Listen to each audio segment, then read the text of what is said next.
Hello friends, welcome to our YouTube channel Constance mind. आप अगर आ ही गए हैं तो पूरा वीडियो देख के जाइएगा और पूरी जानकारी लेके जाइएगा। कुछ अगर छूटता है तो आप कमेंट सेक्शन में पूछ सकते हैं या फिर आप हमको सजेशन भी दे सकते हैं वहाँ पे। इस वीडियो में हम एडमिशन प्रोसेस, पैटर्न, कोर्सेज की पूरी लिस्ट, सिलेबस, एलिजिबिलिटी रूल के बारे में आराम से डिस्कस करेंगे। राजस्थान विश्वविद्यालय, यूनिवर्सिटी ऑफ राजस्थान से संबंधित पीएचडी एमफिल प्रोग्राम से संबंधित कुछ भी जानकारी हम यही कोशिश करेंगे कि छूटने ना पाए। बट अगर कुछ भी ऐसा होता है तो आप हमें बताइएगा।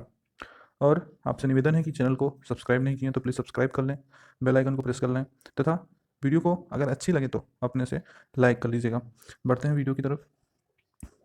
यूनिवर्सिटी ऑफ राजस्थान जयपुर, इसको हम UNIRAJ नाम से, शॉर्ट नाम से जानते हैं। पीएचडी एडमिशन 2021 में किस प्रकार से, तो कोर्सेज कौन कौन से हैं पहले सब लिस्ट कर लेते हैं। तो इसमें English, Hindi, philosophy, Sanskrit, Urdu, Persian, accountancy, business statistics, business administration, economic administration, financial management, education, library and information science, physical education, dramatics, drawing and painting, visual art, law, botany, chemistry, geography, department of geology. मतलब department तो सभी हैं जितने की बात कर रहे हैं, ये स्पेशलाइजेशन है, लेकिन इसमें कुछ डिपार्टमेंट्स हैं। तो ये हम डायरेक्ट इतने स्पेशलाइजेशन हैं जिसमें कि पीएचडी आप कर सकते हैं। Home science, mathematics, geography, department of geology, home science, mathematics, physics, psychology, statistics, zoology, anthropology, economic, history and Indian culture, political science, public administration, sociology, Jain studies और museology and conservation, converging technology, computing science, non conventional energy resources, human ecology, environment, population studies, mass communication. तो ये इतने specialisation थे जिनसे हम PhD MPhil कर सकते हैं राजस्थान विश्वविद्यालय में। एलिजिबिलिटी क्राइटेरिया, अगर एमफिल प्रोग्राम के लिए बात करें तो candidate must have obtain a master degree from the university, secured at least 55% marks and 5% relaxation for SC ST PH candidate. मतलब यहाँ पे आपके पास मास्टर डिग्री होनी चाहिए किसी भी यूनिवर्सिटी से या फिर संस्थान से, 55% मार्क्स आपका सिक्योर होना चाहिए। आप SC ST PH वालों को 5% रिलैक्सेशन दिया जा रहा है। पीएचडी प्रोग्राम में भी सेम कंडीशन है, SC ST वालों को, PH वालों को 5% रिलैक्सेशन मिलेगा। इसमें एलिजिबिलिटी रूल में अगर बात करें तो, और पीएचडी प्रोग्राम के लिए एलिजिबिलिटी में अगर आप एमफिल कोर्स को 55% से क्वालिफाई किए हैं तो भी आप एलिजिबल हैं। और एमफिल अगर आप राजस्थान विश्वविद्यालय से करके, मतलब आप एग्ज़ाम क्वालिफाई करके, देखिए यहाँ पे कोर्स ड्यूरेशन की बात करते हैं और एमफिल के बारे में भी बात करेंगे। और कोर्स ड्यूरेशन फॉर एमफिल अगर मैक्सिमम देखें तो मैक्सिमम 4 सेमेस्टर 2 ईयर का होगा। और जो डिसेबल पर्सन है उनको रिलैक्सेशन मिलेगा, लेकिन 40% डिसेबिलिटी होना चाहिए, तभी आपको रिलैक्सेशन मिलेगा 1 साल का।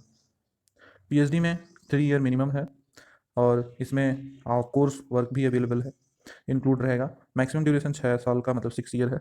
यहाँ पे भी 40% डिसेबिलिटी अगर है तो कोई भी डिसेबल पर्सन या फिर विकलांग जिन्हें हम कहते हैं, वो लोग जो है उनके लिए 2 साल का रिलैक्सेशन मिलेगा पीएचडी में। एग्जाम पैटर्न एमपीएटी की बात करें तो फॉर एमफिल और पीएचडी दोनों के लिए सबसे पहले फेज फर्स्ट है। देयर विल बी 2 पेपर्स, यहाँ पे 2 पेपर होंगे। पेपर का जो है सिंगल सेशन में होगा, कोई 2 शिफ्ट में नहीं होगा, सिंगल सेशन में 3 घंटे का पेपर होगा। पेपर फर्स्ट 1 आवर 1 घंटे का टाइम रहेगा, पेपर सेकंड के लिए 2 घंटे का टाइम रहेगा।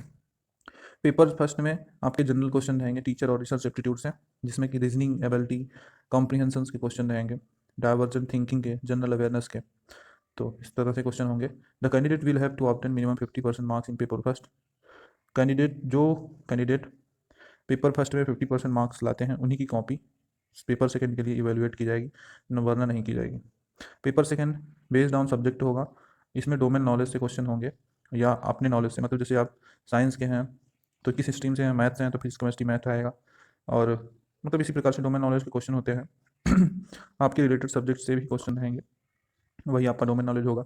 जैसे आप बायोलॉजी वाले हैं तो आपका फिजिक्स केमिस्ट्री बायोलॉजी से क्वेश्चन रहेगा। The candidate will be exempted from this test.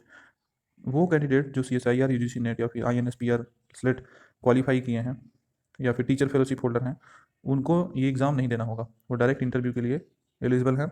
और who have selected in MPhil through MPAT, जो बच्चे राजस्थान यूनिवर्सिटी में, मतलब MPAT तो राजस्थान यूनिवर्सिटी का है, तो MPAT के थ्रू अगर एमफिल प्रोग्राम में एडमिशन लिए हैं और वो पास कर लिए हैं अपना एग्ज़ाम, मतलब एमफिल पास कर लिए हैं, तो उनको भी डायरेक्ट राजस्थान यूनिवर्सिटी इंटरव्यू के लिए बुलाएगी। उनको ऐसा कुछ नहीं है कि वो भी ये एग्ज़ाम देंगे। ठीक है, उम्मीद है आप समझ रहे होंगे।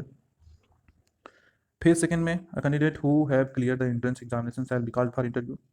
जो कैंडिडेट एंट्रेंस एग्जाम को क्वालिफाई कर लेंगे वो इंटरव्यू के लिए बुलाए जाएंगे। In the interview candidate are required to discuss to their research interest. इसमें कैंडिडेट को रिसर्च इंटरेस्ट जो उन्होंने प्रपोजल तैयार किया है या उसको प्रेजेंटेशन देना पड़ेगा। पीपीटी भी आप बना के दे सकते हैं, उसी प्रकार से होता ही है, पीपीटी आपको बनाना पड़ेगा। तो जो आप प्रपोजल तैयार करेंगे सॉफ्ट हार्ड दोनों रहेगा। मार्किंग पैटर्न की बात करें तो पेपर फर्स्ट में सिलेबस जो होगा वो सभी सब्जेक्ट के लिए कॉमन होगा। पेपर फर्स्ट में जो भी पूछा जाना है वो सभी पेपर सब्जेक्ट में पूछा जाएगा। पेपर फर्स्ट में 50 क्वेश्चन होंगे, मल्टीपल चॉइस क्वेश्चन होंगे। पेपर सेकंड जो होगा उसमें भी 50 क्वेश्चन होंगे, बट ये रिलेटेड सब्जेक्ट से होगा, ठीक है। इसमें टोटल 100 मल्टीपल चॉइस क्वेश्चन होंगे। करेक्ट आंसर अगर आप देते हैं तो उसके लिए आपको 3 मार्क्स मिलेंगे। रॉन्ग आंसर या फिर मल्टीपल आंसर मतलब किसी को 2 बार कलर करने से या फिर 2 बार एक आंसर देने से या फिर रॉन्ग आंसर देना एक ही बराबर माना जाता है, तो उसके लिए आपके 1 नंबर कट जाएंगे, मतलब 1/3 की माइनस मार्किंग दिख रही है यहाँ पे। The candidate will have to obtain minimum 50% in paper second to be eligible for admission. जो कैंडिडेट पेपर सेकंड में 50% लाए हैं वो ही एलिजिबल होंगे एडमिशन के लिए। ये कुछ कंडीशन होती हैं जिससे मेरिट बनती है, तो हम आपको पता होना ज़रूरी है। एप्लीकेशन फ़ीस की बात करें तो वो हमेशा चेंज होती रहती हैं, उसके लिए आप परेशान ना हो। आपकी ज़्यादा से ज़्यादा मतलब अगर देखा जाए तो 800 अनरिजर्व EWS OBC वालों का होता है और 400 से 300 ऐसे होता है SC ST वालों का। और यूनिवर्सिटी ऑफ राजस्थान में जब आप एडमिशन लेंगे तो उसकी फ़ीस स्ट्रक्चर थोड़ा ब्रॉड होती है, सबके लिए एक ही वीडियो में बात नहीं किया जा सकता है। कभी अलग से वीडियो बनाएंगे, आप कमेंट सेक्शन में बताइए अगर आपको चाहिए तो। और अधिक से अधिक जानकारी तो यहाँ पे मिल ही चुकी है, जो एंट्रेंस एग्ज़ाम किस तरह से एडमिशन होता है आप उसकी ऑफिशियल साइट से जाकर रजिस्ट्रेशन कर सकते हैं। अगर आप नेट JRF कैंडिडेट हैं तो आप डायरेक्ट इंटरव्यू के लिए जा सकते हैं, बट एप्लीकेशन आपको भी करना होगा, ये नहीं कि आप ना करें। आपको भी उतनी फीस की जाएगी, देना पड़ेगा, लेकिन हाँ ये है कि आप एग्ज़ाम नहीं देंगे एंट्रेंस। और अगर बात करें तो इंटरव्यू में सीटें कुछ रिजर्व भी होती हैं, कुछ सीटें रिजर्व होती हैं, तो उसके लिए एक आप जब फॉर्म आएगा तो कुछ चीज़ें फॉर्म आने पे ही क्लियर होती हैं। बाकी किस तरह से एग्ज़ाम हो जिससे आपको तैयारी करने में दिक्कत ना हो, इसीलिए ये सब वीडियो बनानी ज़रूरी होती है। हमें किस तरह से तैयारी करनी है ये पता होना चाहिए पहले से। बाकी और सब चीज़ें तो यूनिवर्सिटी बदल भी देती हैं, फीस कम ऊपर नीचे कर देंगी, और पैटर्न लेकिन पहले से पता होना चाहिए। और नेप की अगर बात करें तो अभी ऐसी कोई इन्फॉर्मेशन नहीं है। और आज की वीडियो यहीं तक हम सोच रहे हैं ख़त्म करें। अगर आपको अच्छी लगी हो तो प्लीज़ लाइक कर दीजिएगा। कोई क्वेरी हो तो आप पूछ सकते हैं बेहिचक। ठीक है दोस्तों, धन्यवाद, जय हिंद।